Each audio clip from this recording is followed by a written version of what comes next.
अस्सलाम वालेकुम स्टूडेंट। आज हम जिस टॉपिक पर बात करेंगे वो है simple harmonic motion. Simple harmonic motion एक स्पेशल काइंड है वाइब्रेटरी मोशन की।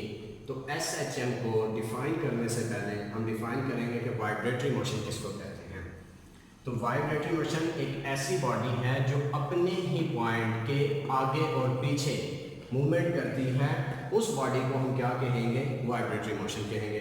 उसकी एग्जांपल है स्विंग। स्विंग यानी कि एक झूला, आपने झूले को देखा होगा कि वो अपने ही मीन जो पोजीशन होती है, उसकी जो अपना ये पॉइंट होता है, उसी के आगे और पीछे मुसलसल वो मूवमेंट करता रहता है। तो ये जो एग्जांपल है ये क्या आपकी कहला रही है? Vibratory motion.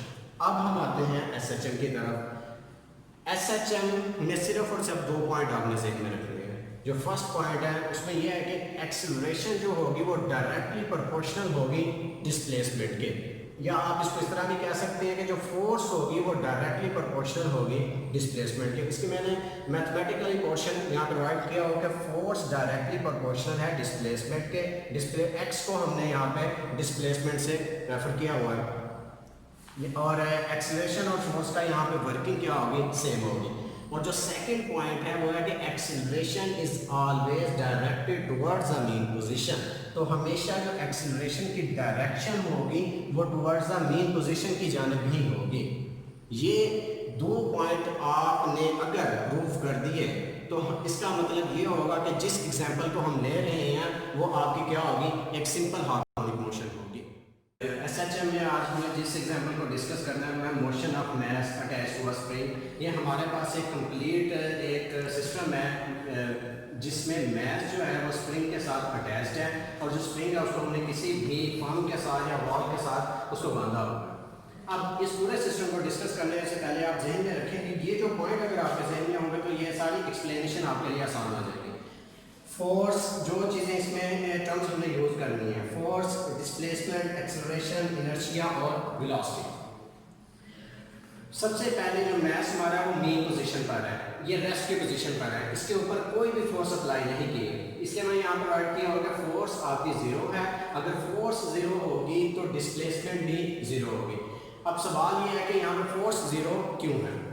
क्योंकि जो मास है उसका अपना जो वेट है वो डाउनवर्ड पोजीशन, डाउनवर्ड एक्ट कर रहा है, और जो ये हॉरिजॉन्टल सरफेस पर मास रखा हुआ है तो जो सरफेस है उसकी एक रिएक्शन फोर्स है जो अपवर्ड डायरेक्ट कर रही है, उसकी डायरेक्शन अपवर्ड है। तो ये दोनों फोर्सेस इक्वल हैं और अपोजिट डायरेक्शन पर है। इसकी वजह से ये रिएक्शन फोर्स और जो वेट वाली फोर्स है कट जाएंगे तो फोर्स आपकी यहाँ पर 0 होगी। अब हम क्या करते हैं कि मास को यहाँ से स्ट्रेच करते हैं, इसको एक्सटेंड करेंगे, मीन पोजीशन से उठाएंगे, इसको एक्सट्रीम पोजीशन की तरफ लेकर जाएंगे कि ओ पोजीशन से ए की तरफ लेकर आएंगे। अब स्प्रिंग जो स्ट्रेच किया है तो इस स्प्रिंग में एक फोर्स आपकी प्रोड्यूस हो गई है। वो फोर्स है, उस फोर्स का नाम क्या है? वो है रीस्टोरिंग फोर्स। अब रीस्टोरिंग फोर्स क्या करेगी कि जैसे ही हम इस मास को छोड़ेंगे तो कोई तो ऐसी फोर्स होगी जो इस स्प्रिंग, इस मास को दोबारा मीन पोजीशन की तरफ लेकर आएगी। तो उस फोर्स को हम रीस्टोरिंग फोर्स कहते हैं। इसको हमने यहाँ से छोड़ा तो यहाँ तक जो लेकर आएगी, यहाँ तक ए पोजीशन से ओ तक जो मास है वो रीस्टोरिंग फोर्स लेकर आएगी। यहाँ तक रीस्टोरिंग फोर्स का काम हो गया खत्म। अब ओ से जो बी की तरफ स्प्रिंग दोबारा एक्सट्रीम, ओ से बी की तरफ एक्सट्रीम पोजीशन की तरफ जाएगा, वो कौन सी चीज़ लेकर जाएगी? वो है इनर्शिया। आपने 9th क्लास के फिजिक्स में पढ़ा होगा कि इनर्शिया बॉडी की ऐसी प्रॉपर्टी है जो बॉडी को मेंटेन रखती है। अगर वो मोशन में है तो उसको मोशन में मेंटेन रखेगी, और अगर वो रेस्ट पोजीशन पर है तो उसको रेस्ट में मेंटेन रखेगी। इसी तरह अगर आप देखें कि मास को हमने अगर एक्सट्रीम पोजीशन से छोड़ा है तो रीस्टोरिंग फोर्स उसको लेकर जाके तो यहाँ पर इनर्शिया उसको मोशन में उसको मेंटेन रखेगी। उसकी वजह से आपकी जो मास है वो फिर दोबारा मीन पोजीशन से एक्सट्रीम पोजीशन की तरफ जाएगा, और रीस्टोरिंग फोर्स दोबारा क्या करेगी? इसको एक्सट्रीम पोजीशन से मेन पोजीशन की तरफ लेकर आएगी। ये जो आपका प्रिंसिपल है ये इसी तरह वर्किंग परफॉर्म करेगा टू एंड फ्रो। मतलब कि ये मेन पोजीशन के जो पोजीशन है इसके आगे और पीछे इसी तरह स्प्रिंग मूव करेगा। तो इसी को हमने कहा है कि ये आपके पास क्या है? सिंपल हार्मोनिक मोशन है। अब according to Hooke's law, Hooke's law क्या कहता है? हुक्स लॉ कहता है कि आप जितना स्ट्रेस बढ़ाते हैं उतना ही स्ट्रेन प्रोड्यूस होता है। स्ट्रेन कहते हैं लेंथ में चेंज होना। तो यहाँ पर अकॉर्डिंग टू अगर आप हुक्स लॉ देखें तो जितनी आप फोर्स लगाएंगे उतना ही डिस्प्लेसमेंट कवर होगा। जितनी आप फोर्स लगाएंगे, अगर हम प्रोपोर्शनैलिटी को खत्म करते हैं तो यहाँ पर आपके पास क्या आ जाएगा? कांस्टेंट आएगा और इक्वल आ जाएगा, F इक्वल टू के एक्स। अब यहाँ पर डिफरेंट कांस्टेंट होते हैं, यहाँ पर हमने k यूज किया हुआ है। अब k की अगर वैल्यू निकालते हैं तो आपके पास क्या होगा? x यहाँ पे डिवाइड और उधर जाके मल्टीप्लाई होगा, इधर मल्टीप्लाई और उधर जाके डिवाइड होगा, तो f ओवर x। और k का अगर यूनिट निकालें तो फोर्स का यूनिट आपके पास न्यूटन होता है और डिस्प्लेसमेंट का यूनिट होता है मीटर। तो m को ऊपर लेकर जाएंगे तो पर मीटर आ जाएगा, तो k is equal to newton per meter. तो आपके पास जो k है वो बेसिकली क्या है? वो स्प्रिंग कांस्टेंट है। अब ये जो स्प्रिंग कांस्टेंट है इसके दो पॉइंट है कि स्प्रिंग कांस्टेंट क्या करता है? ये स्टिफनेस बताता है और इसके साथ सॉफ्टनेस बताता है। जिस तरह आप किसी भी ये बॉल पेन लगा लें या स्टेपलर लगा लें, उनमें भी स्प्रिंग है, तो उनकी जो के की वैल्यू होगी वो डिफरेंट होगी। वो उसकी स्टिफनेस के थ्रू देखेंगे या फिर उसकी सॉफ्टनेस के थ्रू देखेंगे। अब नेक्स्ट हम आ जाते हैं यहाँ पर रीस्टोरिंग फोर्स। यहाँ पर ये जो पॉइंट है, सवाल हमारे यहाँ पे आएगा कि ये माइनस हमने क्यों यूज किया होगा? क्योंकि F is equal to minus K X. इसका मतलब यह है कि आप जितनी फोर्स लगाएंगे उतना ही डिस्प्लेसमेंट कवर होगा। तो माइनस साइन शो कर रहा है कि आपकी जो रीस्टोरिंग फोर्स होगी वो डिस्प्लेसमेंट के अपोजिट डायरेक्शन पर होगी।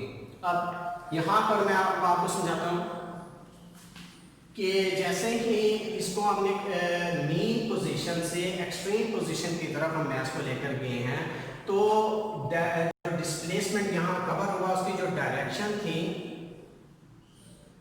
वो O से A की तरफ थी। अब क्योंकि रीस्टोरिंग फोर्स इसमें स्टोर हो गई है, तो रीस्टोरिंग फोर्स की जो डायरेक्शन होगी वो इस मैस को दोबारा O पोजीशन की तरफ लेकर आएगी, तो इसकी जो डायरेक्शन होगी वो आपकी अपोजिट साइड पर होगी। इसी तरह से जब आप इसको मैस को छोड़ देते हैं तो मीन पोजीशन पर आकर इनर्शिया इसको आगे मोशन देता है और इनर्शिया एक्सट्रीम पोजीशन की तरफ लेकर जाता है। तो x की जो डायरेक्शन होगी यहाँ से वो दोबारा O से B की तरफ होगी और रीस्टोरिंग जो फोर्स है यहाँ पे फिर यहाँ पे स्टोर हो गया और ये रीस्टोरिंग फोर्स क्या करेगी? इसको B से O की तरफ लेकर आएगी। तो अगर आप यहाँ पर देखें तो आपको नजर आ रहा होगा कि जो रीस्टोरिंग फोर्स है उसकी जो डायरेक्शन है वो जो डिस्प्लेसमेंट है जिसको हमने x से रिप्रेजेंट किया इसके अपोजिट है। तो माइनस साइन क्या चीज शो करवा रहा है कि रीस्टोरिंग फोर्स हमेशा डिस्प्लेसमेंट के अपोजिट डायरेक्शन पर होगी। अगर हम according to second law of motion देखें तो आपकी फोर्स जो होती है वो equal to ma, F is equal to ma होता है। इसको हमने इक्वेशन 2 कह दिया। अब it put the values of in equation 1। ये जो f की वैल्यू इसको इक्वेशन 1 यहाँ पे पुट करेंगे, तो यहाँ पर करेंगे तो ma is equal to minus ax, a equal आपके पास आ जाएगा minus k over m, a is equal to minus kx। यहाँ पर हम एक्सेलरेशन की वैल्यू में निकालेंगे, m यहाँ पे मल्टीप्लाई हो रहा है, इधर आकर डिवाइड हो जाएगा, तो a equal to minus k over m साथ x आ जाएगा। अब यहाँ पर अगर हम देखें तो हमारे पास ये जो कंप्लीट ये आपके पास ये टर्म बन रही है, ये एक कांस्टेंट है क्योंकि k आपके पास कांस्टेंट है और m मैथ्स की वैल्यू कोई ना कोई मैथ्स की वैल्यू होगी, न्यूमेरिकल वैल्यू 20 हो सकती है, मैथ्स का वेट 50 हो सकता है, तो वो एक कांस्टेंट वैल्यू होगी, वो चेंज नहीं हो सकता। तो ये दोनों चीज़ें आपके पास क्या है? कांस्टेंट है, तो हम लिखेंगे माइनस कांस्टेंट x। तो कांस्टेंट को जब हम चेंज करते हैं प्रोपोर्शनैलिटी में तो आपके पास a प्रोपोर्शनैलिटी माइनस x आ जाएगा। इसका मतलब ये है कि अगर प्रोपोर्शनैलिटी को हम चेंज करें दोबारा तो आपके पास ये टर्म बनेगी और इस टर्म को फिर से चेंज करेंगे तो आपके पास प्रोपोर्शनैलिटी आ जाएगा। तो a प्रोपोर्शनैलिटी माइनस x, इसका हमारे यहाँ पर हमने प्रूव कर लिया है कि जो motion of mass attach to a spring आपके पास क्या एक सिंपल हार्मोनिक मोशन है, क्योंकि एक्सेलरेशन जो है वो डायरेक्टली प्रोपोर्शनल है डिस्प्लेसमेंट के जो हमने यहाँ पे फर्स्ट पॉइंट कहा था कि 2 पॉइंट हमने प्रूव करने हैं, acceleration is directly proportional to the displacement. और सेकंड जो पॉइंट हमने यहाँ पे कहा माइनस साइन था, तो माइनस साइन का मतलब यह है कि एक्सेलरेशन हमेशा डिस्प्लेसमेंट के अपोजिट साइड का रहेगा, मतलब कि टुवर्ड्स द मीन पोजीशन रहेगा। तो ये पॉइंट भी हमने क्या किया, प्रूव किया। यहाँ पर सेकंड पॉइंट जो था acceleration is always directed towards the mean position, यहाँ पर हमने टोटल इसको एक्सप्लेन कर दिया। ये प्रूव हो गया कि सिंपल जो motion of mass attach to a spring है वो एक सिंपल हार्मोनिक मोशन है। अब थ्योरी के लिए, एक्सप्लेनेशन के लिए अलग से पॉइंट कुछ राइट किए हैं, जैसे फोर्स, एक्सेलरेशन और velocity. E dot P extreme position, M dot P mean position. अब स्टार्ट में क्या होगा कि जो फोर्स आपकी होगी वो एक्सट्रीम पोजीशन पर होगी। जैसे कि यहाँ पर हमने कहा था कि मास को जब हम यहाँ पे स्ट्रेच करेंगे, उठाकर लेकर आएंगे, एक्सट्रीम पोजीशन पर लेकर आएंगे, तो मतलब फोर्स हमने लगाई है। तो फोर्स जब लगाएंगे तो उसमें कुछ ना कुछ फोर्स स्टोर होगी। फॉर एग्जांपल 5 न्यूटन यहाँ पे फोर्स स्टोर हो जाती है। तो एक्सट्रीम पोजीशन पर जो फोर्स है वो क्या होगी, मैक्सिमम होगी। तो जैसे ही इस मास को हम छोड़ेंगे, मीन पोजीशन की तरफ आएंगे, तो वो जो मास होगा 5 न्यूटन से 4 3 2 1, तो मीन पोजीशन पर फोर्स जो होगी वो आपकी मिनिमम हो जाएगी, मतलब कि फोर्स आपकी 0 होगी। और फिर से जब इनर्शिया की वजह से दोबारा हम एक्सट्रीम पोजीशन की तरफ जाएंगे, ये मैच जाएगा, तो इसमें दोबारा फोर्स लगेगी, तो 1 2 3 4 5 न्यूटन, तो फोर्स आपकी एक्सट्रीम पोजीशन पर मैक्सिमम होगी।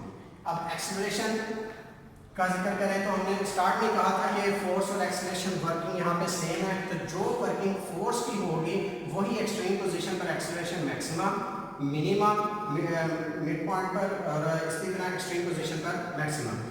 वेलोसिटी का अगर देखें तो वेलोसिटी का क्या होगा कि आपने एक मास को मीन पोजीशन से उठाकर एक्सट्रीम पोजीशन पर लेकर आए हैं, तो हमेशा आपको पता है कि कोई भी चीज़ अगर ऊपर फेंके तो वो एक वक्त ऐसे आता है कि हाइट पर जाकर उसकी जो पोजीशन रेस्ट पोजीशन पे आ जाती है, तो वेलोसिटी वहाँ पे 0 होती है। तो जब इसको एक्सट्रीम पोजीशन पर लेकर आएंगे तो यहाँ पर जो इसकी वेलोसिटी होगी, स्पीड होगी, वो 0 होगी, मतलब कि मिनिमम होगी।